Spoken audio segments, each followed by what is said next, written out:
got published. He's like, oh, okay. Because the Dune series is basically the Lord of the Rings of science fiction. Like, you won't find anything any better for that type of science fiction. But Yeah, it's I was like very, this one. I was looking at. I was like comparing it to Lord of the Rings and Star Wars. yeah, Well, I like how there's like actually like scientific reasons that they use swords because of the whole shield thing. yeah. Which It's they like, don't hey, really explain, but yeah, yeah, it's like, yeah, you can't use bullets or just bounce off the shields. You got to use swords and get in close and then kind of stab slowly, but then hard. well, that's why they don't use energy weapons either. You know why, don't you? Was that? Because the Holtzman field, if you shoot it with, because they use lasers in that show and they're wildly effective against like Yeah. ships and stone and stuff. If you shoot what they call a las gun at a Holtzman field, it blows up. It creates like atomic fission, and it's a random result. It'll either be a small enough explosion just to kill the person in the shield, or it'll create a nuclear bomb going off. That's why the swords and stuff are used in that universe, because they've kind of negated projectile weapons and also energy weapons, because the energy you're using to protect yourself with can also, if it gets hit with a laser, it just creates a nuclear bomb. But we can talk. We'll do Dune some other Yeah. time, and I can Yeah, explain. yeah, all we're, that nonsense. yeah, Matt. We're not gonna do Dune this week. We'll talk about it some other time. That's fine. I was gonna try to watch it before next week, but we'll see how that goes. Yeah, watching it now, I kind of feel guilty. It's like I should probably just go to the theaters to see it because it looks so good, and the sound design is really good. I was gonna say what I read was like people said it was better to watch in the theater, so I don't know. Just because of the special effects and everything, the TVs at your house don't do it justice. So. I was watching it on my laptop, Yeah, which has dead pixels on it. Yeah, the way the director intended. Yeah, just as they intended. They're like, this looks too good. What about the dead pixels? Yeah, what about the moss that forms around the edge of every laptop screen where it's more than 5 years old that you can't clean off no matter how hard? You just give up. Like, I accept the moss. Oh, that's funny. Yeah, they thought about that too. They thought of everything. They're very prepared. Check You guys that out. ready to They go? thought of everything. They're very. Yes. Yep. Mm-hmm. We got Kurosawa this week. Oh. And, Apparently we're live. Sorry. all right. Hi, everyone. Hello. Hi. I'm recording. And cutie. Yeah. From the industrial wastelands of Michigan to the fruited plains of Iowa, this is Why the were American they Dream. cheer perversity?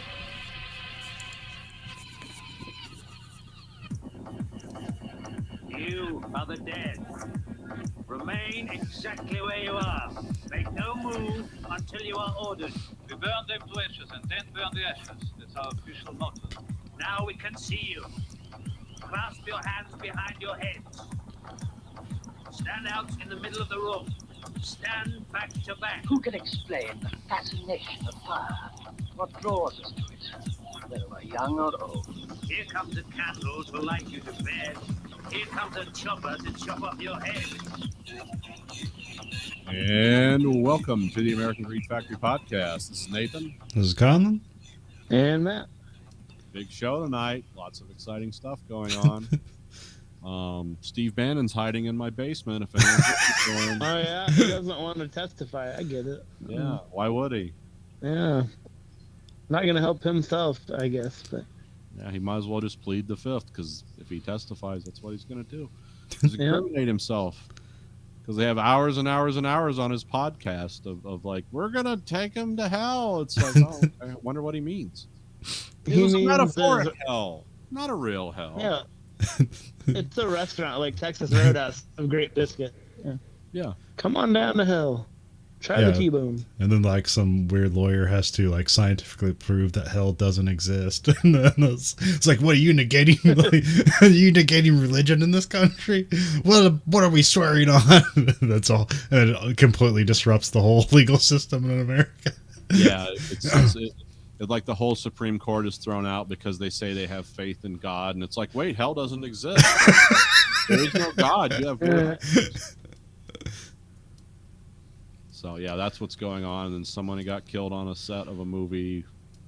which I don't know anything about yet. I just know that it happened, and The director of photography was killed, and the director was also injured in some way. And apparently, it's because the person that handles the props gun like set it on a table, and an assistant director just grabbed a gun off of the table and handed it to Alec Baldwin. oh boy, and so he's got to live with that the rest of his life. Jeez. Yeah. It's dark. Yeah. That's dark, but I don't know how movie guns work. I don't know anything about them. I know what blanks are and stuff like that, but never handled them, so I don't know. I mean, how it was independent production, so like that's I don't know. This hasn't locked. Yeah, this hasn't really happened for a long time, probably since the Brandon Lee one. Yeah, and he did that to himself, right? No, it was like, so they have like dummy bullets like in the chamber of a revolver for close-up shots, so you can see that there's a bullet in there.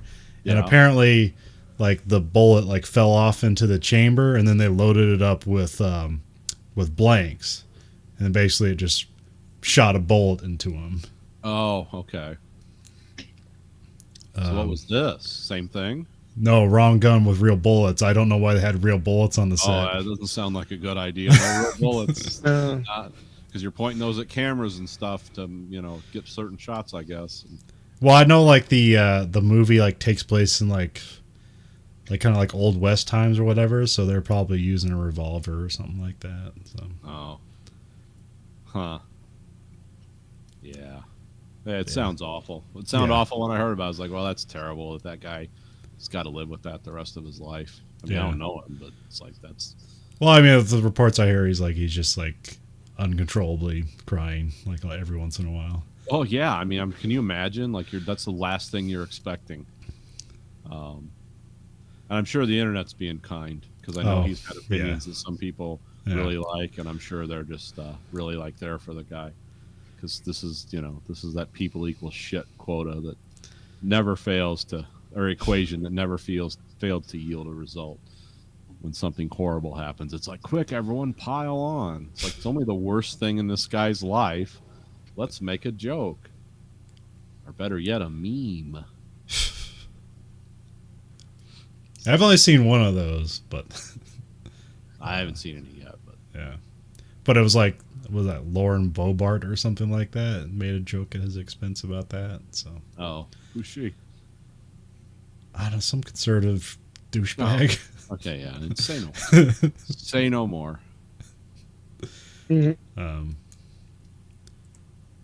But I have a bunch of show and tell for today. All right, let's start with the show and tell. So that won't be a hobby really, but I got a new mechanical keyboard. Okay. This is what's known as a 75% keyboard, which is basically, if you look at a laptop, it's kind of that keyboard. Okay. So yeah, it has Cherry MX switches. So like these, so you have the keycaps on top, and then underneath you have the switch, was what's actually being depressed. And so there's special ones of those too. So you can see that there. Okay. So that's the switch. So these ones are kind of they have like these ones, they're kind of soft sounding. So like I have a DOS keyboard as well, and I don't know if you can hear that, but that's the kind of difference that they sound like. And those are because of switches. You can get clicky switches if you want to sound like those old IBM keyboards that were mechanical as well.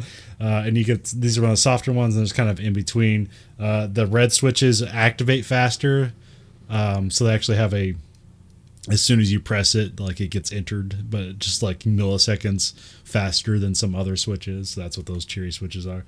You can swap all these keys out. You can get all different sets if you want to. You can also change the switches. The switches are hot swappable, so if I want to have the brown or blue ones, they'll have a color meaning.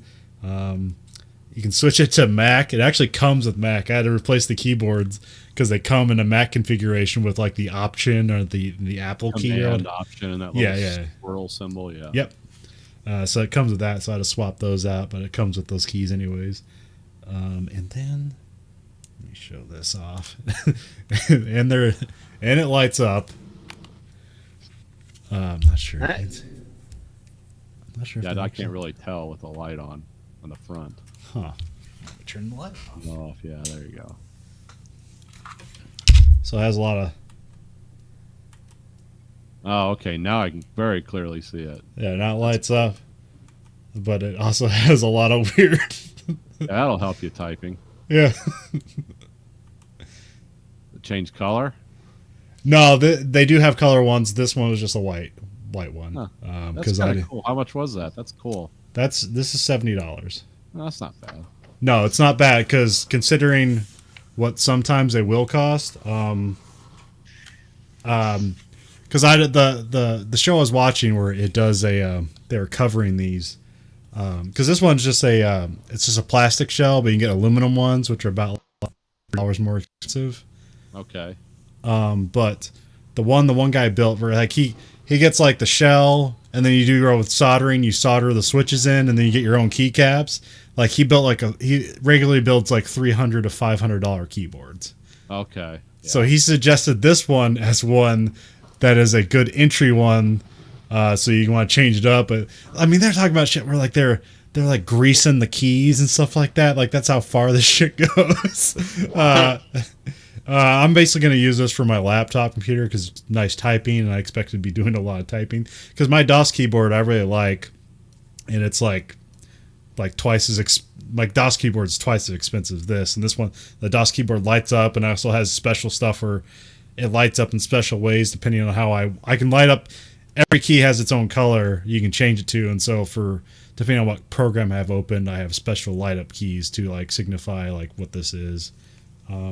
The only thing I was looking at I'd like to build myself, and it shouldn't be that expensive, is they have what they call macro keyboards. Okay. Where it's basically like it's kind of like a 10 key, like what you'd have on the side. But you can solder the board, you can make it look however else, you can add different things, and it'd just be like it'd be kind of like my Stream Deck here, where I can just make it whatever button I want to. I'm not sure if I'll do that. That'd be kind of like a fun project, and it shouldn't cost $400. So they also have other keyboards where they're 65%. So basically, like all the function keys and stuff on here are like basically taken off, and it's basically just all the letters and like the enter key and the space bar. So there's even smaller ones. Huh. It's a whole universe. Yeah, I've seen the ones where the guys like make custom tool brass, and they have like the old-fashioned manual typewriter keys. Yeah, It's that steampunk stuff. this is a Keychron K2. That's what this one is. Oh, okay. So yeah, that one was fairly reasonable, being that I know how expensive they can be, and my DOS board is even expensive. And the other thing I was getting into, which is a very bad habit, but I'm not sure it's a habit. So there's a lot of wrestlers I follow, and they all have vlogs, especially on AEW. They have all these blogs, and one of them do toy hunt vlogs, because they go to these big cities and they'll have like these boutique stores that are just all toys, but it's like classic ones too, and like a lot of them they're shopping and they're like buying their toys from their childhood, but they're like in pristine condition. So like someone was like, that's neat, like I'll never do that, that's too expensive. But then some of it was like, that's not that expensive. And then like one thing I got an idea for early on, because like they have the loose ones where it's just like, it's not in box, and like they don't have the accessories, and it's like, here's $3 for a GI Joe, for like a early 90s GI Joe, which were like the toys I would have played with. I got like Turtles and GI Joes. Those were the toys I had when I was a kid. And I was like, what if I just got all the loose ones, and then like with my 3D printer I just like made all the guns and stuff, and like that'd be an interesting project. There you go. But then I like decided not to do that. But they like, yeah, there's stuff where they're collecting all the stuff they call on card, where it's like never open and stuff like that. And it's like, I don't need any of that stuff. Or one, I had a link to a store and I saw something. So this is one I got. Oh, So is that this is a robot from Pat Labor, or sometimes what I call Paddleboard. Okay. The mobile police. So this is from a company in Hong Kong called like 30 or something like that. But you see here they have like the RoboCop thing where the gun is stored in the leg. Oh, okay. That's It's handy. So I have it like reaching. You can also.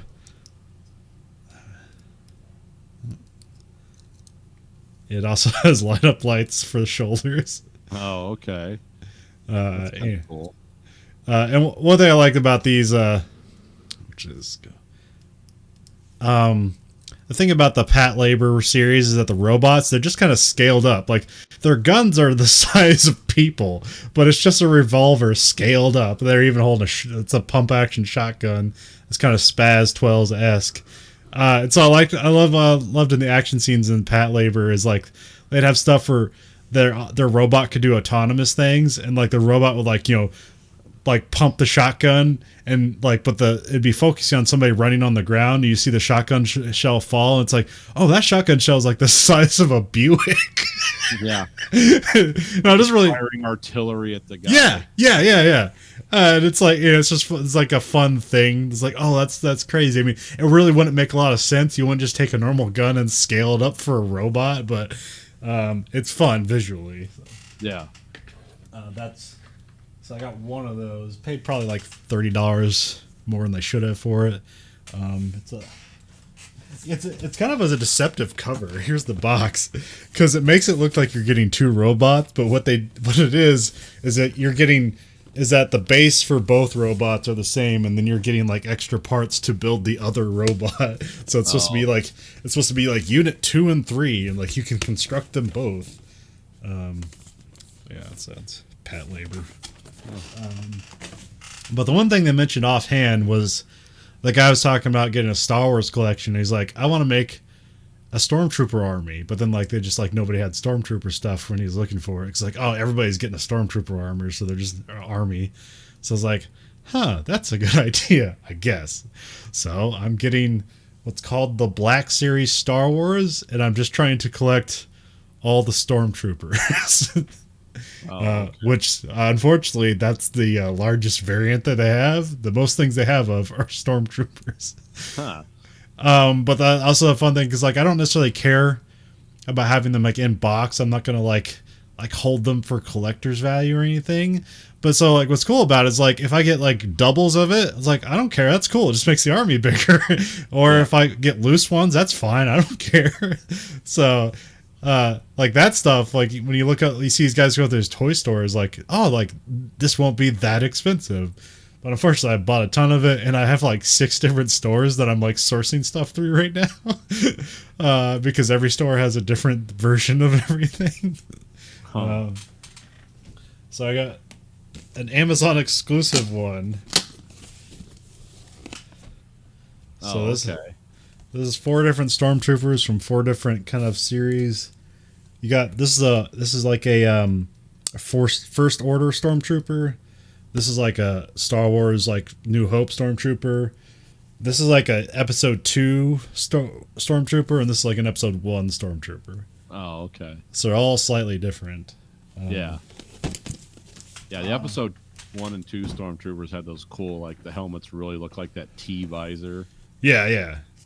And then you got, just Darth Vader, because he's got to lead all the Stormtroopers. Yeah. Also like a fun thing I'm going to be doing, like I'm going to collect the Mandalorians too, because also the Stormtroopers are based off of the Mandalorians. And then like other things, like if the price is good, I'm just going to get somebody with a helmet. So that's like someone has a helmet, because I found one at a good price for that one, the one like lady from the recent one. I haven't seen the recent Star Wars, so never mind, you wouldn't know.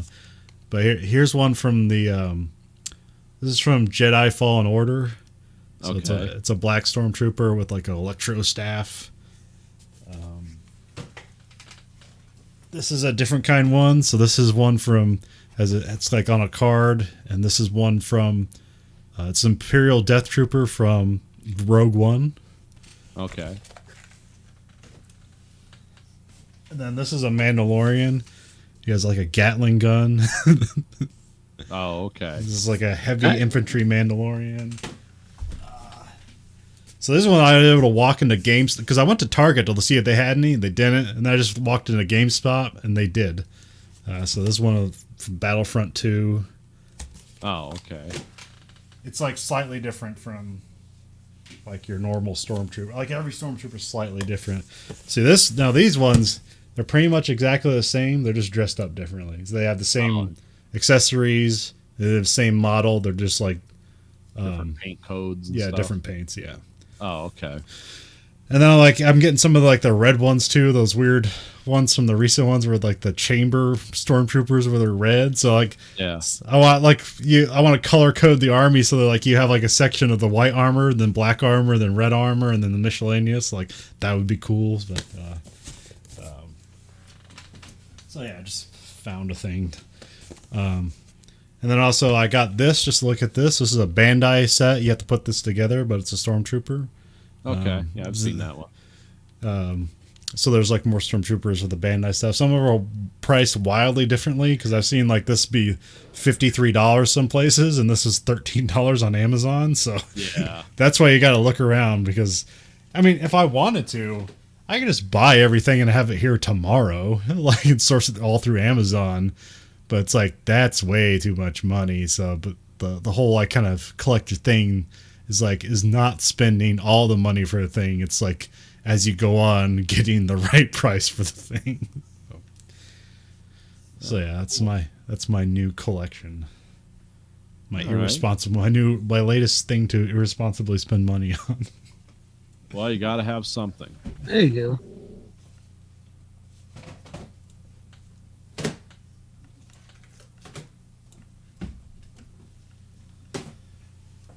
And then and of course the USGP is this week. Yes. Or tomorrow. Yes, actually tomorrow. So yeah, I watched Free Practice 1 and 2 yesterday, which watching those it's pointless. You get some commentary stuff out. The one thing I learned from it is that apparently Mercedes has a new / old suspension trick. So what they're doing is that in the straights, the suspension in the back is lowering down so that the air flows over it differently because it reduces the drag when they do that. So when they go down the straights, they can lower the suspension, the back rear suspension, and then basically drive faster because they're using less drag. And then it'll pop back up for corners or whatever. I'm not sure how it's activated or if it does it automatically, but it's not illegal. It's something they used to do. But but Mercedes have done something where they just kind of perfected it. So this is people were saying this isn't new. Other teams are doing this. It's just they're not doing it to the extent that Mercedes is. Yeah. Oh yeah, and then the one American driver, I called him Chris Sargent, but his name's Logan Sargent. He was an F3 driver.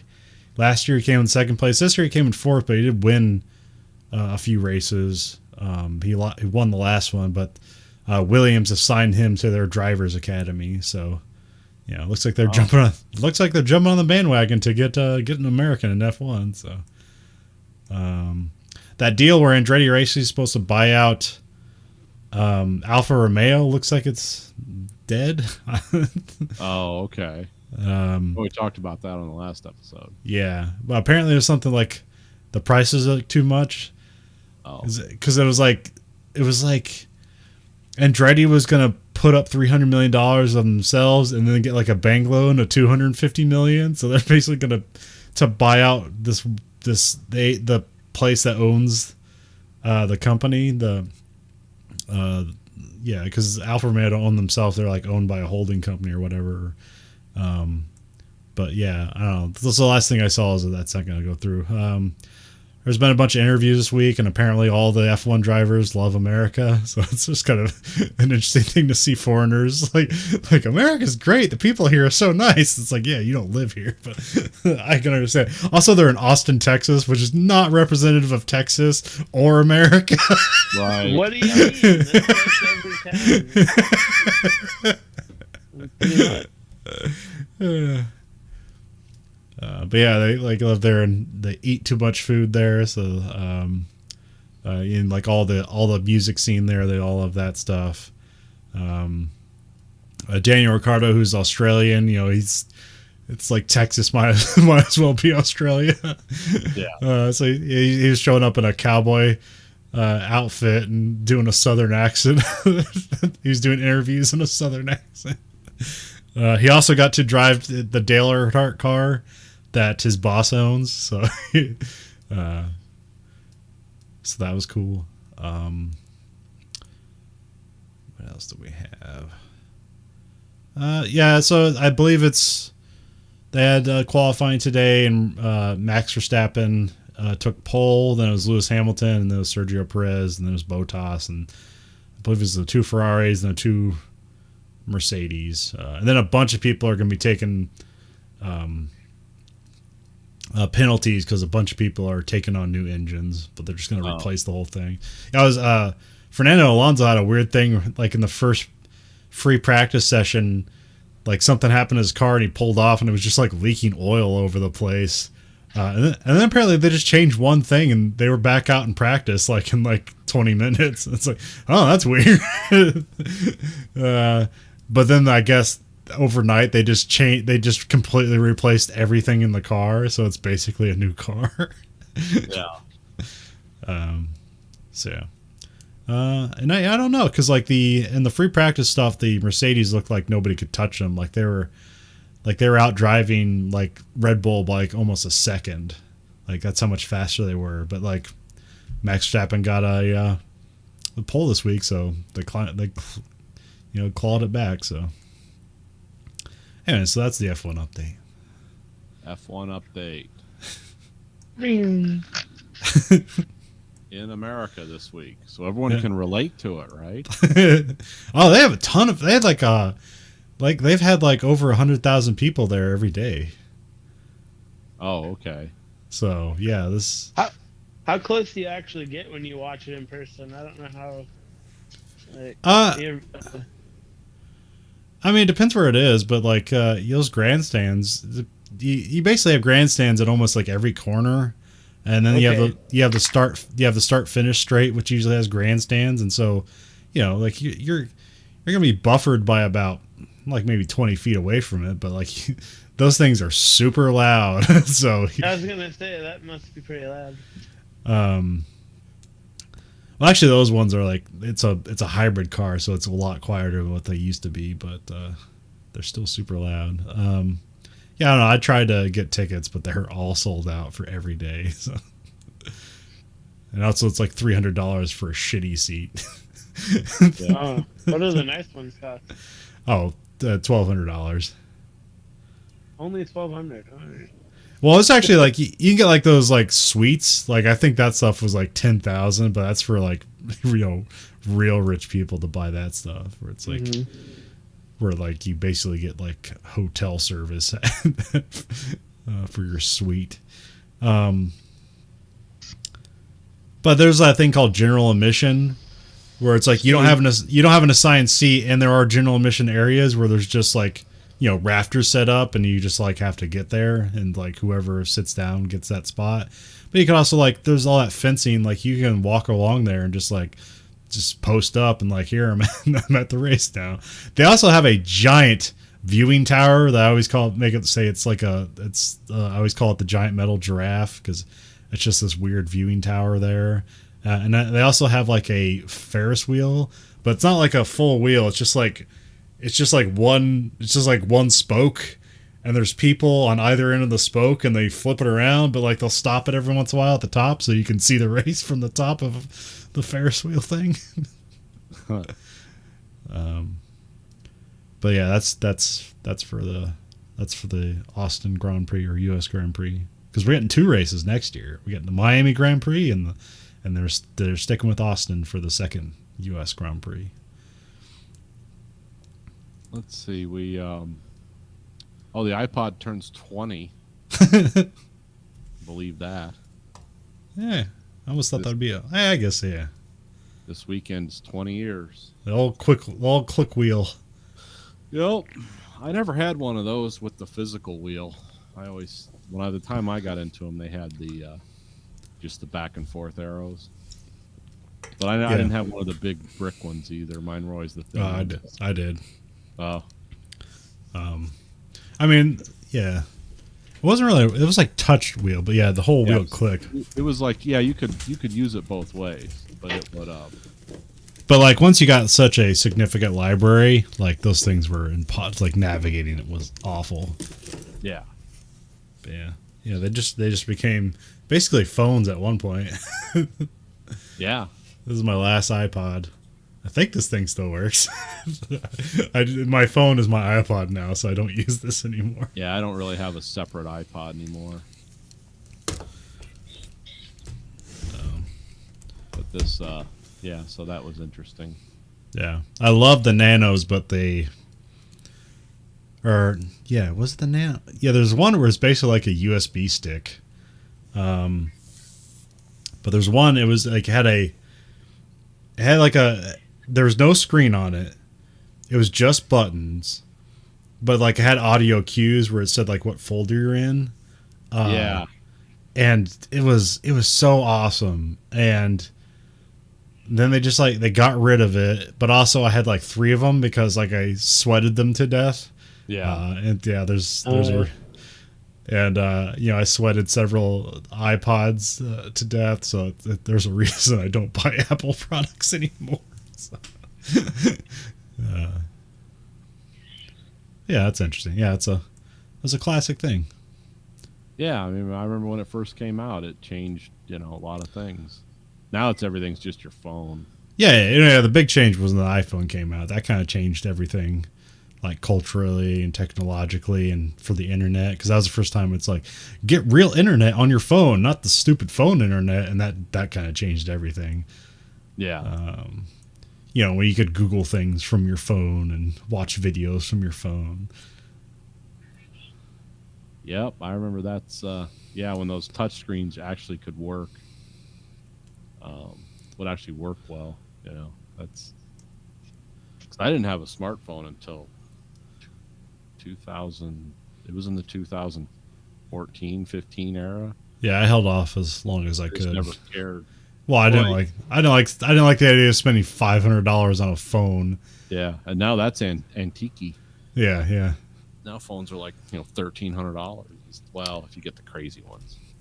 Yeah, but like we've said before, it's like, what's going to be more useful to you, like a large screen television or a phone? It's like, well, you're going to use your phone more than your television, so it makes sense. Yeah, but it's it's 20 years old. It's hard to believe it was that long ago. Oh, Matt, do you have any nostalgia for the iPod? I never had one, but Oh, okay. I mean, I've seen them. But I never had one of those.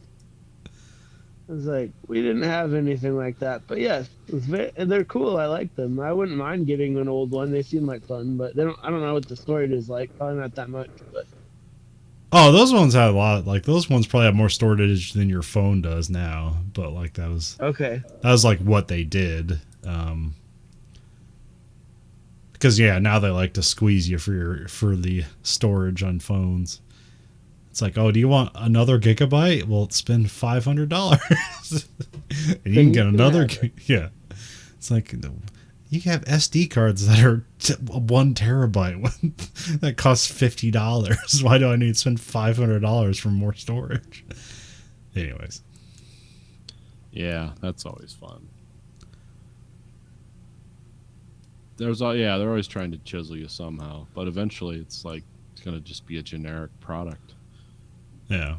It's just like phone, buy one. It's square or round. And then they got those folding screen phones, which that seems like a bad idea. I don't know anyone that has one of those either. There's one that's like, because I think the only people that have right now are Samsung. They have one that folds like horizontally, or no, vertically, where it's basically like just 2 phones and you just like open them up. Mm-hmm. That one I don't care for, but there's one that's called like the Galaxy Z, and it folds like a clamshell. That one, it's like I could see that because then the crease on it is like very minimal because it's folding like horizontally, so it's like the least length across the screen. But I still don't necessarily trust it. But like what I liked about it is like, you know, it folds in on itself, so then the screen is protected. But also, you know, who knows how, you know, if you do 1,000 folds over the lifetime, does the screen eventually break? You know, I mean, technically they've tested that stuff, so they know, but you know, they haven't put it through a real life test. Yeah. I mean, they're for sale, so you know somebody's out there doing it. But yeah, I don't want to be the guinea pig for a $1,200 phone. Yeah, I could see that could have a downside to it. And also, just like the screen itself is not as good as what you get on your standard phone. It's like it's not. I don't think it's OLED or anything, but it's not like I'm watching movies on my phone anyway. So. David Lynch loves it when you do that. He's a big fan of watching movies on your phone. I've seen Squid Game. Has anybody else seen Squid Game? No, I haven't. I saw the first episode. That's it. That's it. Okay. I think I watched the first episode with subtitles and I switched to dub, and I think it's fine for dub because there's a lot of people speaking like through masks and there's a lot of like voiceover stuff. Yeah. Well, not like voiceover stuff, but like stuff being put out over a speaker. So actually, like the dub stuff like works fine because I didn't necessarily want to sit there and like pay attention to the show. It's like, which you can't do if there's subtitles. You like, it's, I just kind of want to have it on the background and vaguely pay attention to it because, like I said like last week, is that you know sometimes a contrarian when something's so popular, it's like, well, I don't need to watch it. I'll just absorb it through cultural osmosis. So I just bothered to watch it.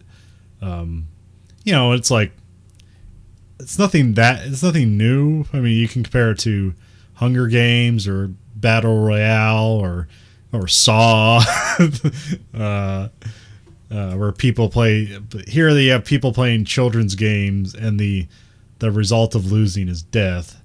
And it's a Korean TV show, and it's all about people in South Korea.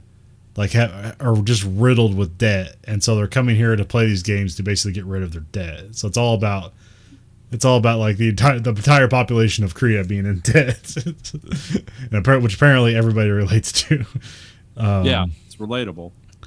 And but the thing that they do different, there's one genius thing they do, and it's in the second episode, is that everyone votes to not play the game anymore, and so they just take everybody back and they put them back in their lives, and then basically almost everybody comes back when they realize that their life sucks and they have no other recourse but to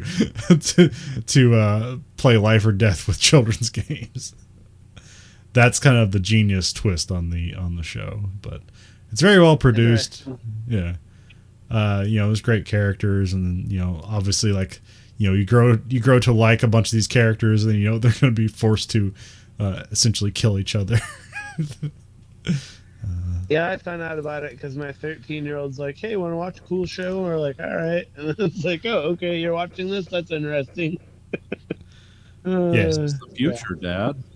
Yeah, the future. It's very exciting. But yeah, apparently, like in the first month, like 111 million people watched the show. So apparently, the director like has no plans of doing a second season, but I'm pretty sure money will change that.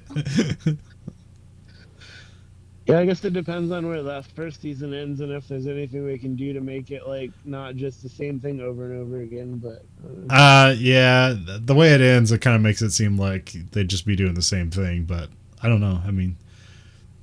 If the original director has like some vision that he could go down, or if they'll just pass it off to some people to shit it out.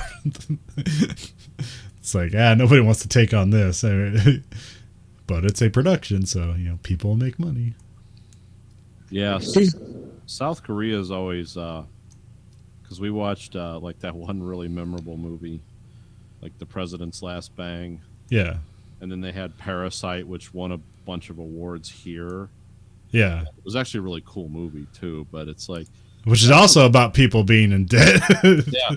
It's a very interesting. They have a very interesting society over there. I don't fully understand it, but they got one of those countries now where it's like being the governor of Illinois. Like you got like as much chance going to prison being the president of South Korea as you do like being a bank robber, because there's so much wild ass corruption there.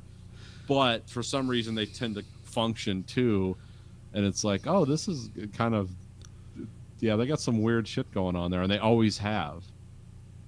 I also find, like, you know, because like we've been there too, I always find Korean movies are more relatable because there's always something that seems American about them. Yeah. Like it's still like a completely different culture, but like I can recognize some America in South Korea movies. Yeah, yeah, it's one of those countries where everything wouldn't just be alien. Because Japanese is a lot, Japan stuff from Japan stuff from Japan is a lot like that too. Especially the more popular stuff. It's like, oh, that comes right out of this, and it's like, yeah, it's relatable. But like you know, you never hear of, like, I've never watched a Chinese movie.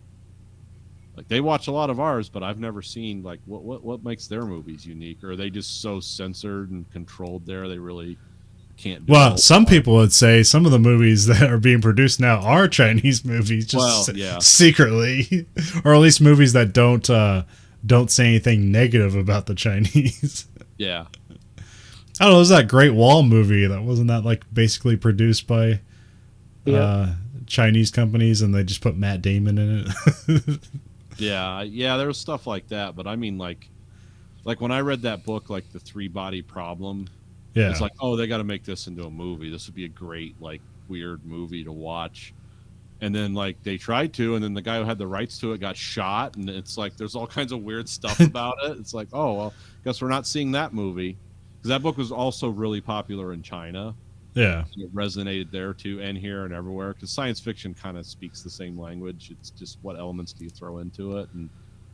But then I've heard that guy's sort of considered a dissident, like, because he doesn't say just glowing things about the Chinese government all the time, especially in those books, because it was like a global effort to deal with these aliens. So you had characters from America, Soviet, anywhere, or Russia, anywhere there was a lot of science. They had like foreign characters and stuff in it, and a lot of the character development takes place during like this cultural revolution of the 60s, which is very vividly and horribly described in that book, at least the first one, and it kind of parallels that. So I don't know, but yeah, I've never seen like what's wholly original Chinese content that like they would make just for a general audience. Because I know you got like The Wandering Earth and those weird sci-fi things, but those seem like, okay, these are just, you know, these are like American type stories, just big scale stories with the same arcs in them that we would have in ours. I know that there's one that they made in China where it's like it was supposed to be like some huge blockbuster, and it like takes place under the sea, and like it had like $50 million budget, and like it just went nowhere, and nobody's ever heard of it. Huh. And I think it had an American director too. It was super weird. It's one of those articles you get. It's like, here's the biggest bomb of all time, and it's like, you know, there's stuff you think of, but like, here's a movie that is, because it basically ruined an entire movie industry or something. Yeah, because when I think of big bombs, I think like Heaven's Gate or something. You know, Actually, I think of no, I forget it. What's the Eddie Murphy? Was it Pluto Nash? Oh yeah, yeah. Yeah, that's the one people don't think of because it was a comedy, but that was like it was a sci-fi comedy, so it was like $170 million movie, and it's like it made like nobody's watched. Yeah, it's like it made $8 million at the box office. It's an incredibly huge failure. Because also people always think of like Waterworld as a huge failure. It's like, no, it actually made its money back. It was just the production had a tragic time to it. Yeah, their sets were just they didn't. That movie didn't cost so much because it cost so much. It cost so much because their sets were destroyed like twice. You know, it's because they were on some lagoon somewhere in a hurricane. Time to rebuild the Waterworld set. Oh, time to rebuild it again. But yeah, Waterworld was sort of cool. Yeah, cool ideas. You know. But it's also just, it was too goofy and stupid. But I thought, like, you know, if you squint at it, it's a fine movie. Yeah, if you work on the storytelling and character development a little bit, there's nothing wrong with it. Now, that one he did after the David Brin novel, With the about, Postman. yeah, it's like, oh, that was a great book. How did this material come out of that? It's like the only thing in common with it was, it's like, yeah, a guy pretended to be a postal delivery guy, but like the book would have made a great like emotional mini series. It's like there wasn't like a lot of action in that book. It was a lot of small frame stuff about a guy who, like, yeah, this is my new con for the apocalypse. I'm from the new U.S. government, and this is our postal service. And yeah, there were people that fought against him, and there were battles, but they weren't grandiose in scale because there just weren't that many people left. It was, and it all was set in Oregon. So it's like, yeah, that was because I remember like the new capital, and that was like St. Paul, Minnesota, like very far away and distant because they were in Oregon. It's like, well, you'll never get there, so I can say it's there. And then the people in the book are like, yeah, we knew you were lying from the beginning, but we just wanted something to hope for. And we knew you were full of shit as soon as you pulled up. It's like, yeah, because we know that there are postal delivery trucks everywhere and dead mailmen. And it's like, we just wanted to, because that's how the book ends. It's like they tell this guy in the end, it's like, we knew you were a fraud, but you were the right kind of fraud because it kind of brought everyone together.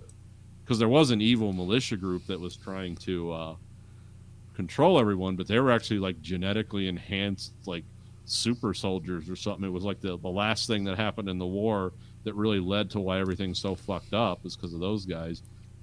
And again, fine source material, but they didn't use any of it, except it was, just an evil. Much like the Rollerball remake. Yeah. Let's take everything interesting out of Rollerball and just leave the extreme sports angle. But HBO could make a series of The Postman in 12 episodes. It would be great. Yeah. Just off the source material. You don't need to change it. You don't need to add shit to it. Just do it as it is. They're doing the Last of Us TV show. Oh, that'll be fun. That'll be uplifting.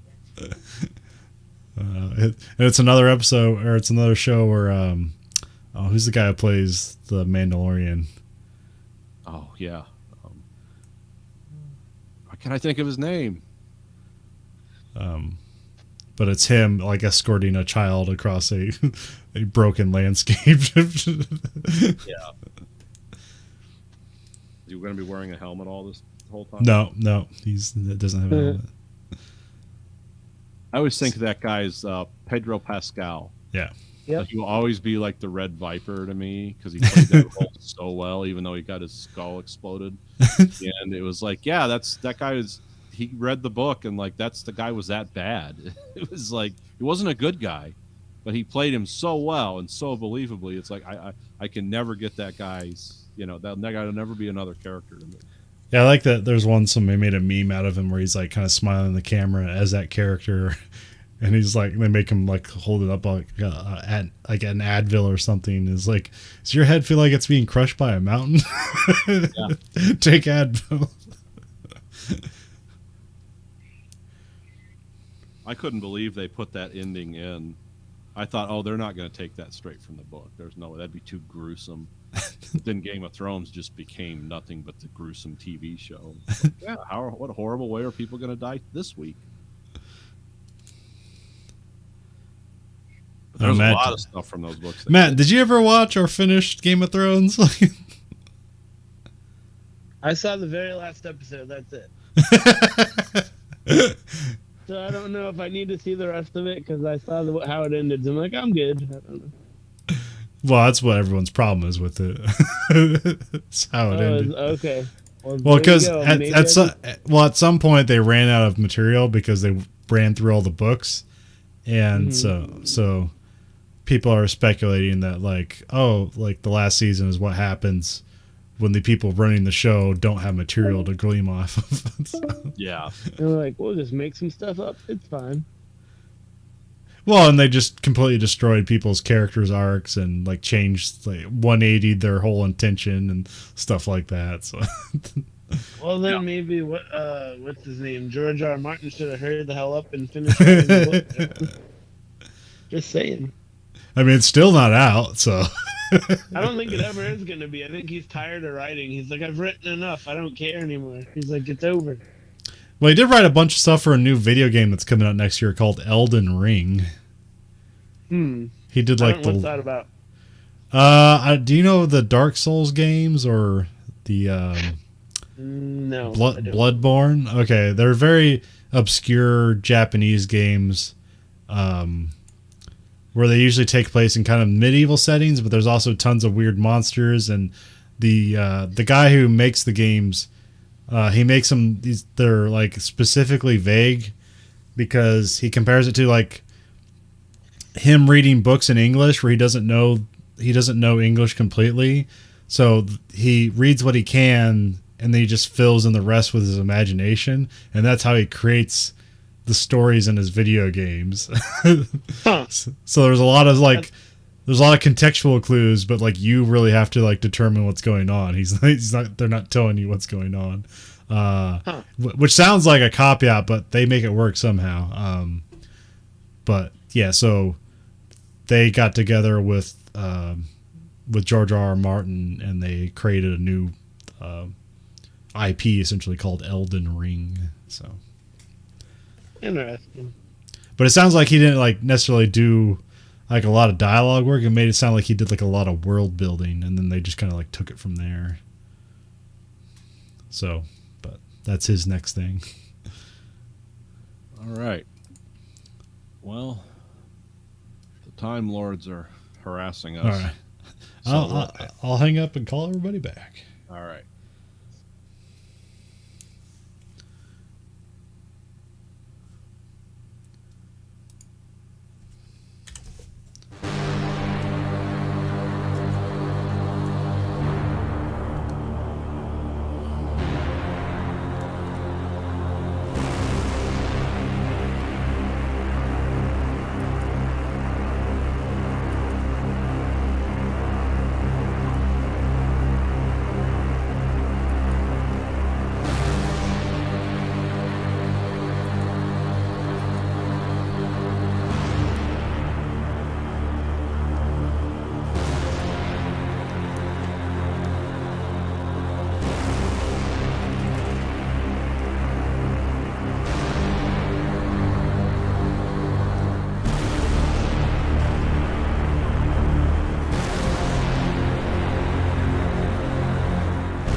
All right, we're back.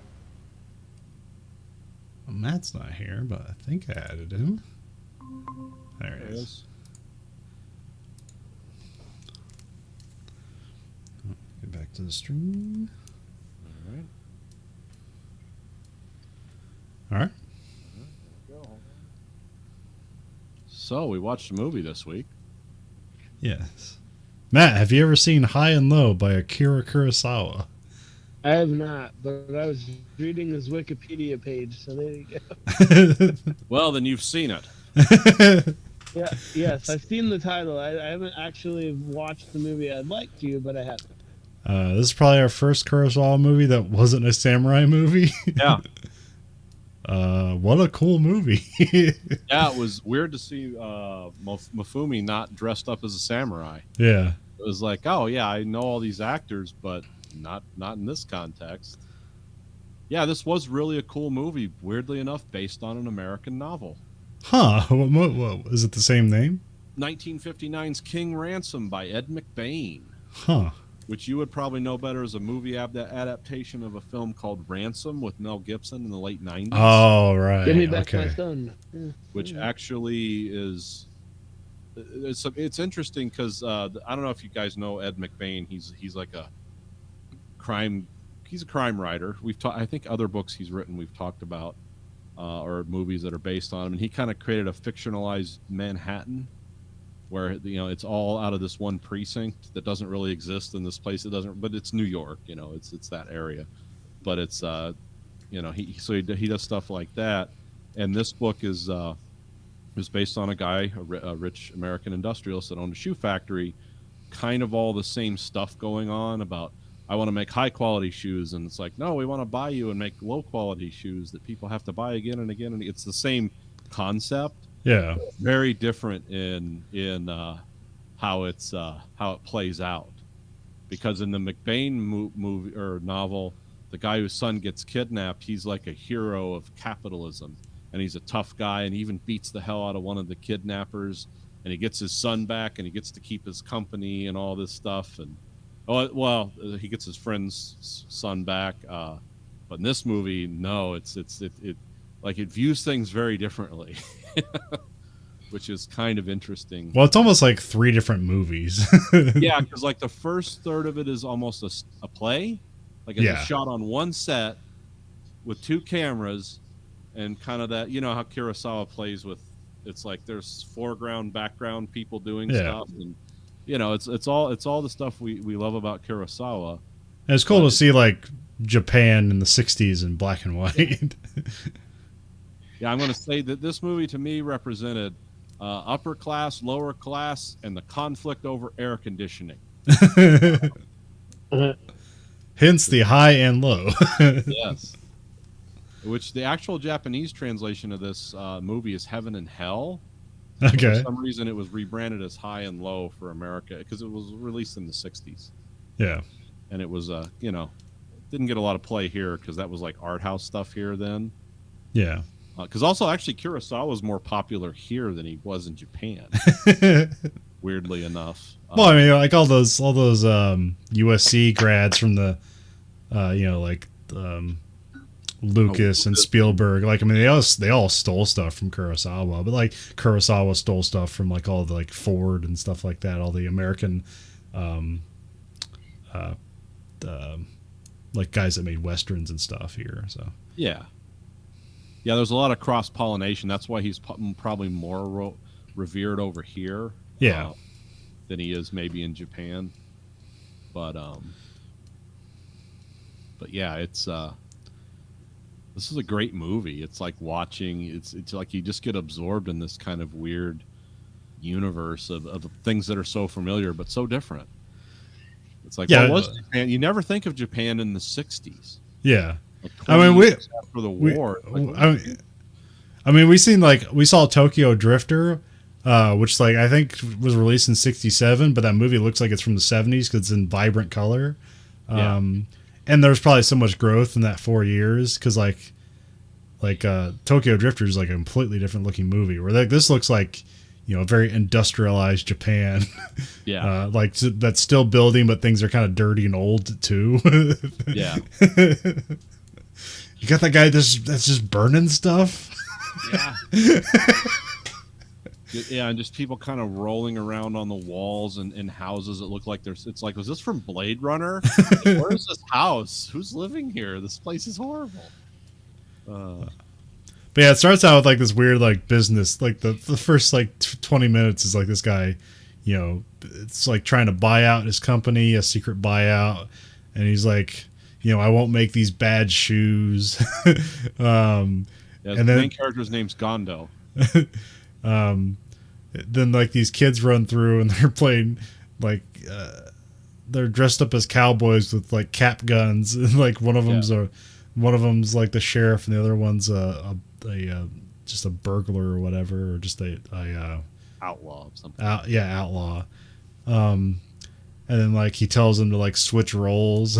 And then that's where he's like, he gets a call and it's like, I've kidnapped your son. And then like the son shows, June is the kid that is what did you say his name was? Gendo or Gondo? Gondo's.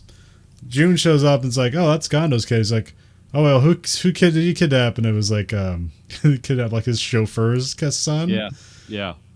And he's like, oh, well, once the guy knows he kidnapped the wrong person, like, he'll give up. And the guy's like, no, I kidnapped a kid. You're rich. You're going to give me money or this kid's going to die, which is very frightening. That was what's really cool about this movie was, like I said, the first third of it takes place in his house, in his big house. And there's all these people in there. And they're listening to the police are there. Everyone's drinking tea. The police are there. Everyone's there. They brought all their equipment to tap the phone and record the conversations. And and it's like, it's very much, it's like a play. Yeah. Because people are doing stuff, kind of on the side.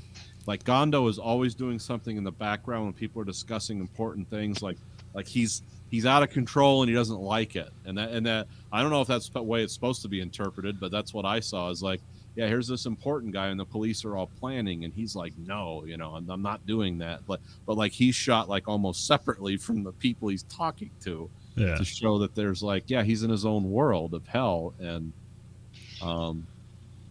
because he does, because at first he's like, I'm not paying the ransom because they didn't kidnap my son. And the kidnapper calls very calm and not upset. He's like, no, you're going to pay me or I'm just going to kill this kid. And then he's like, he has this like long night where he's thinking about it. He's like, I'm not going to do this because this will encourage more. But his wife's always pushing him like, this guy gave his life to you. All he is a servant to you. You need to do the right thing because his wife's always trying to tell him to do the right thing, but he's always coming up with the wrong thing. Yeah, because it's like he's basically like kind of like put up all his assets as collateral to do this buyout takeover of the company, and so he has this like check for 50 million yen. Yeah. Which would be about about 500,000. Well, if yen is a equivalent, it'd be about $500,000. If it's directly, I don't know if it is. It doesn't matter. Around that, a lot of money, especially in the 60s. And then the cops even say like this is the largest amount of money that a kidnapper has ever asked for. So they're like, obviously he's crazy.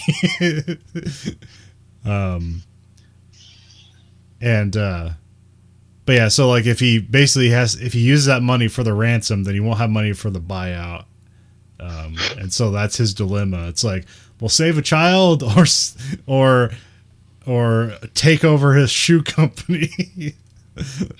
The thing is, he's like a senior manager at this shoe company, and the movie starts out with they're having this very serious meeting.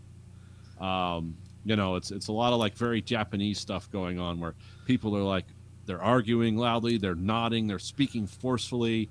And it's like, yeah, we want to make shoes that people buy quickly on an impulse. And he's like tearing apart a shoe for a lady's shoes. Like, look, it's made of cardboard. This is crap. It'll fall apart. And it's like, yeah, they'll have to buy more of them.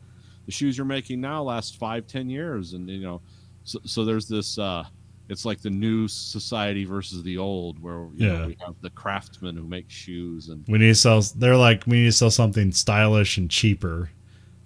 He's like, and you almost think this storyline would go away as the abduction thing comes in, but no, what we call the people that want to take over the company and make bad shoes, like, oh, his right hand man betrays him and lets them know. It's like, look, his capital is at risk. It's like so everyone's trying to knife each other in this movie. Just ruthlessly, because the kidnappers are ruthless.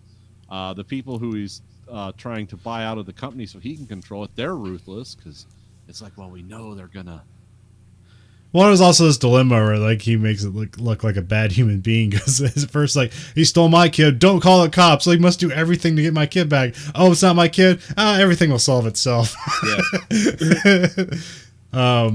But his wife's always there as like a voice, like, you're not doing the right thing, And like, and also like when it's not his kid, it's like, yeah, let's call the cops, get them involved. Not paying the ransom. This will just encourage more crime. And then like the cops, like they see like a delivery truck, and then like the cops snuck into their house. It's like, oh, that's a good detail. Like they just show up and the kid's immediately killed.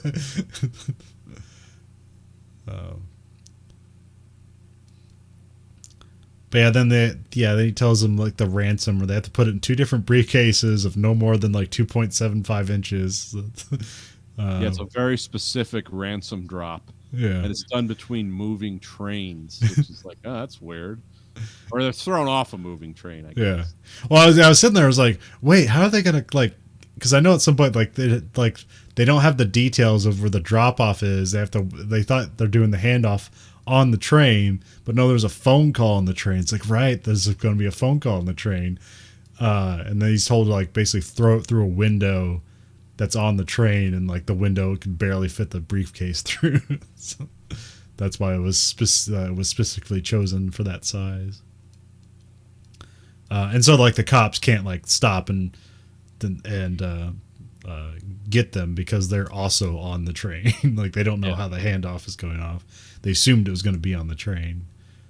Yeah, you get this interesting shot where, but also like the cops like have all this equipment, so they have cameras ready to like get evidence, which is cool. It's like for this being 63, like they're doing all they can with the technology they have to try to get evidence.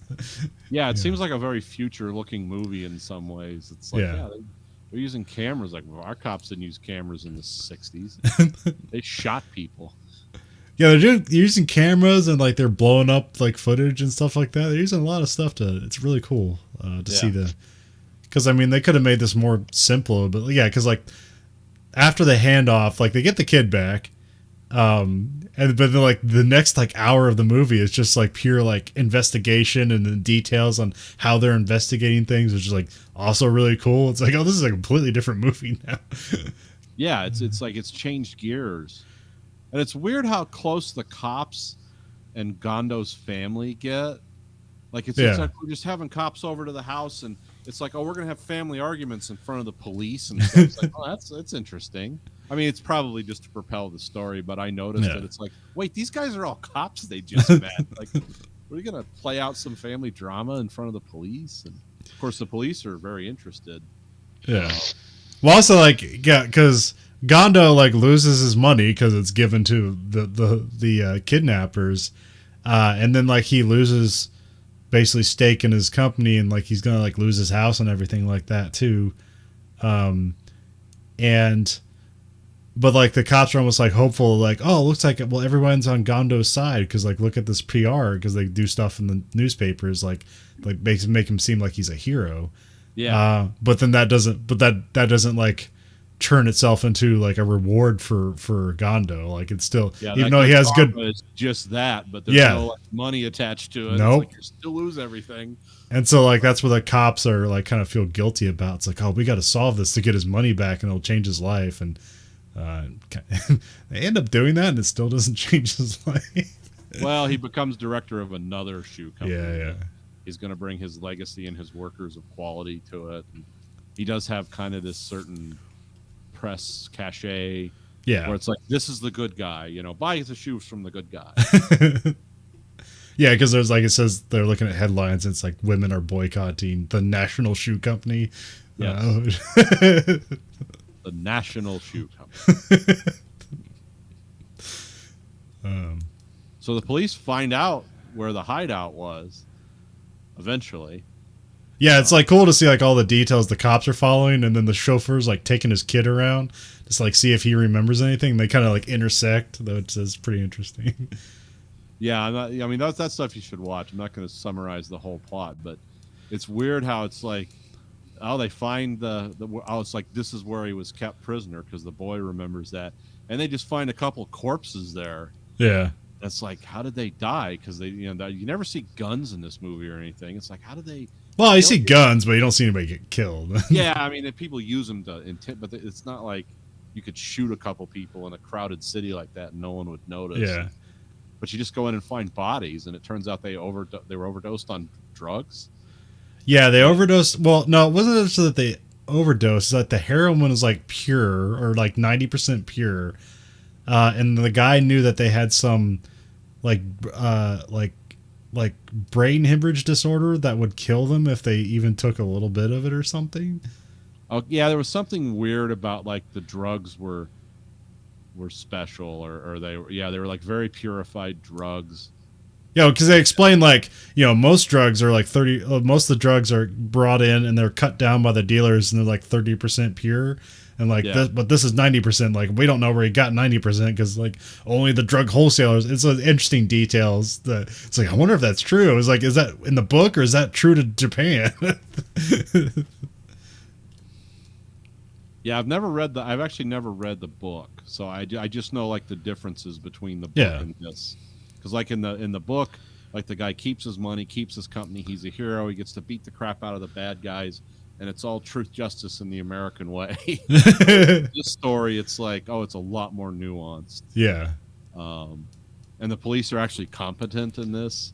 Yes. It's like almost being as bad as the kid. And Japanese. Well, police and the kidnapper's very competent too. yeah, he's a smart guy. He essentially gets away with it. Yeah, all they do is they like plant a false narrative saying that, oh, these guys were almost dead from whatever drugs they took, but they're alive. Yeah. And so they find the guy from like the local hospital that the kidnapper was using to supply the drugs. So they catch that guy and some of the ransom money, but and then the they don't catch all the kidnappers, but one of them's in prison.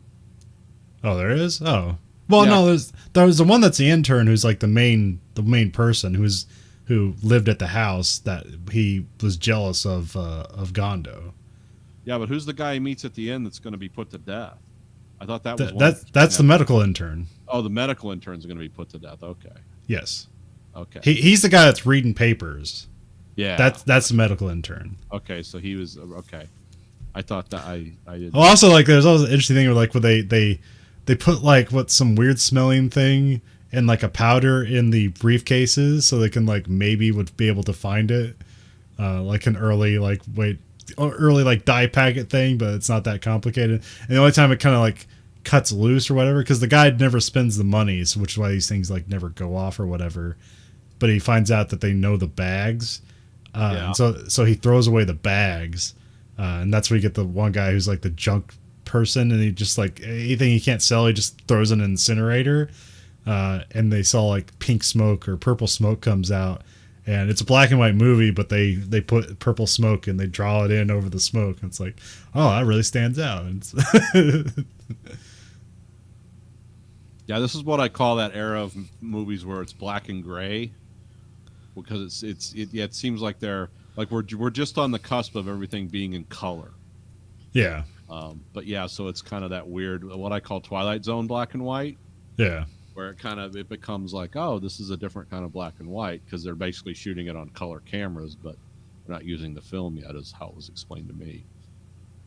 Yeah, I mean, yeah, it was just you'd use black and white then because it was cheaper. Yeah, And they had color. I mean, like that, like I said, that Tokyo Drifter movie is like very vibrantly colored, and that's 67, so that's like 4 years later. So yeah, but yeah, like you go the whole investigation. And essentially, they find the guy who's like the medical intern, and then like the last like kind of like half hour of the movie becomes like this weird almost horror movie. yeah. Where like they're in the alley of all the heroin like drug addicts, and it's like just almost like a zombie movie. That's where I It's said is this from Blade Runner? Like, Yeah. where are they shooting this? Yeah, I was surprised at that because like, like in Japan, like they're very archaic about like how they treat drugs. I mean, Oh yeah, it's like cut your hand off if you have drugs, that kind of yeah, shit. I mean, it's almost bad as it is here. And so like for them to depict that, like here's Japanese drug addicts, which you basically never see. Yeah. Yeah, if you ask the Japanese, like, do you have homeless people there? Oh no. Do you have alcoholics? Nope. Do you have any social problems at all? None. But then you find out, like, well, this movie came.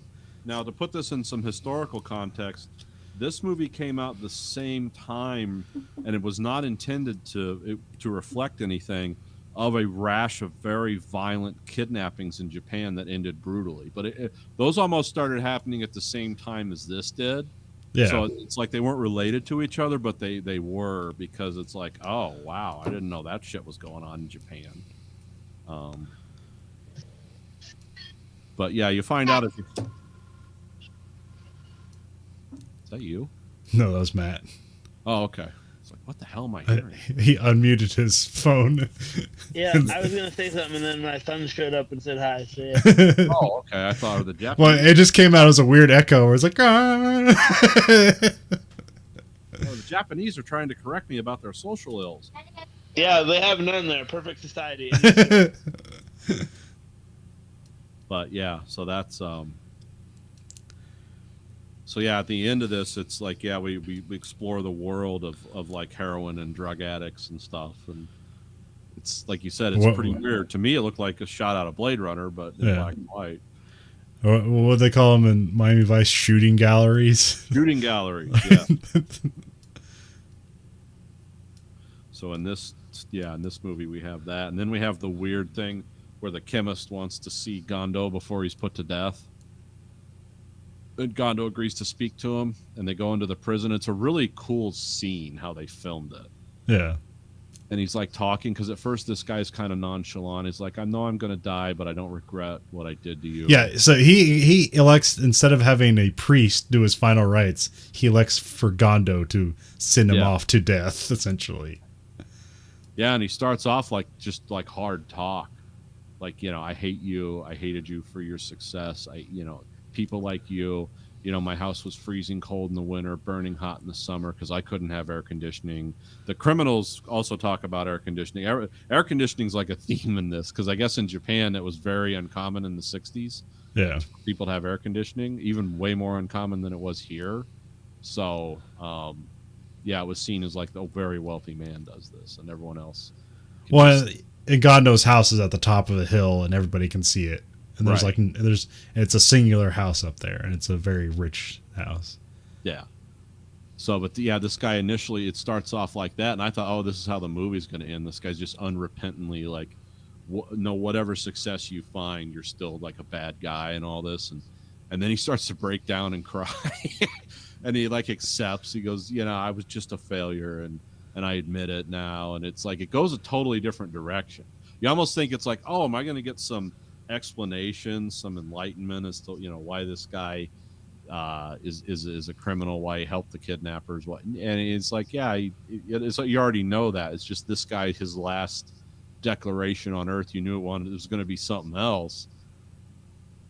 Then it ended up being this, which wasn't really expected. I didn't expect that, so I thought that was kind of cool. And just that weird gate just shuts down. Have you ever seen execution in Japan? No.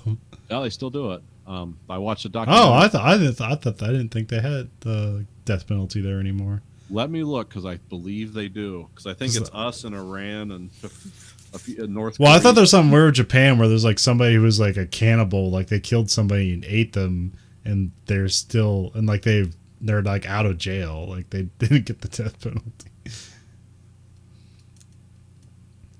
Capital punishment is still Okay. in Japan. It's one of 5 countries, and we're one of them that do it. It's only you can only get put to death in Japan for aggravated murder.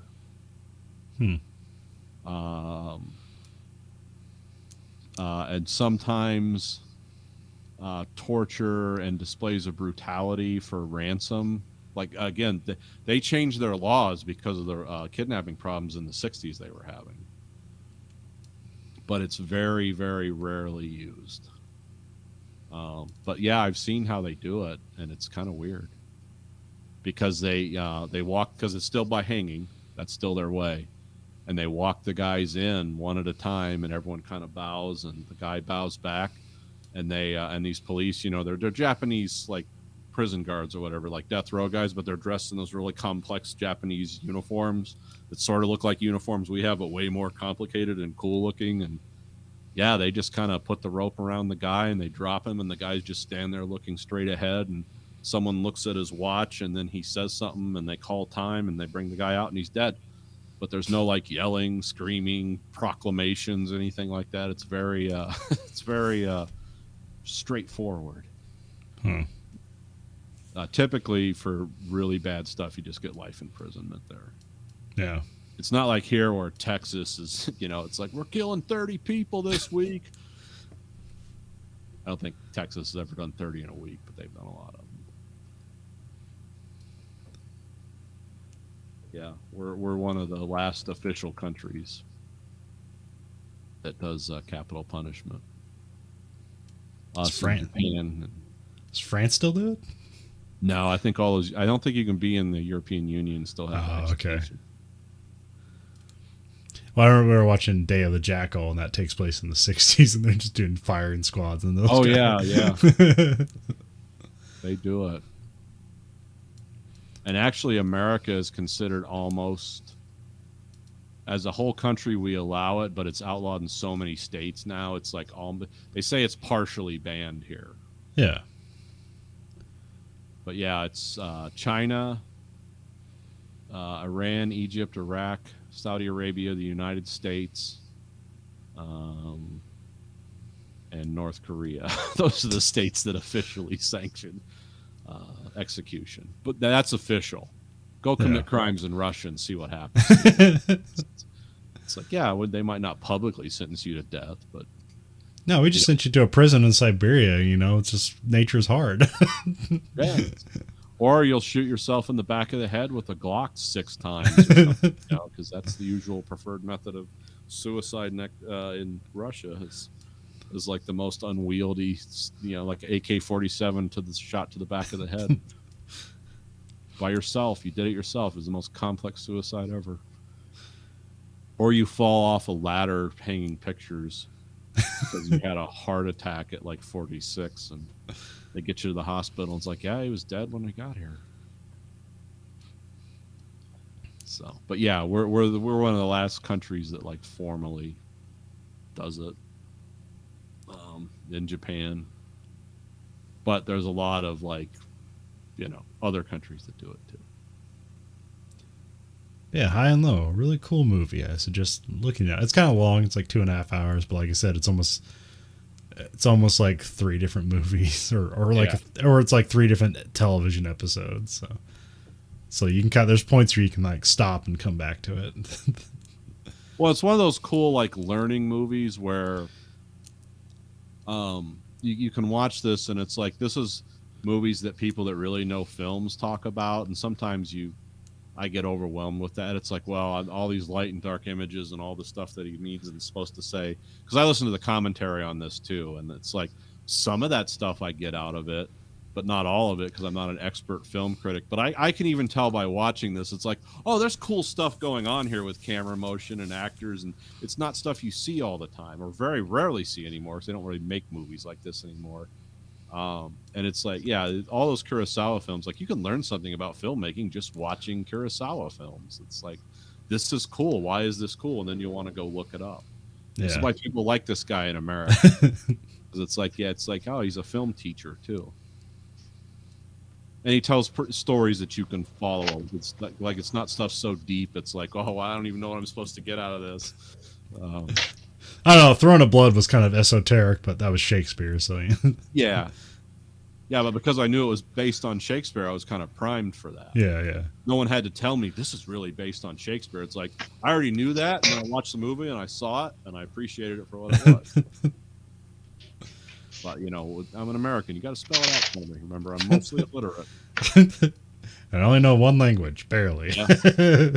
Violent. That's the other. Money is my language. I'm a real successful capitalist, as you can tell. Obviously, yeah. Yeah. All right. Well, that's all I got for this week. All right. So you guys want to add anything else? The American Greed Factory podcast. This is Nathan. This is Colin. And Matt. Goodbye, America.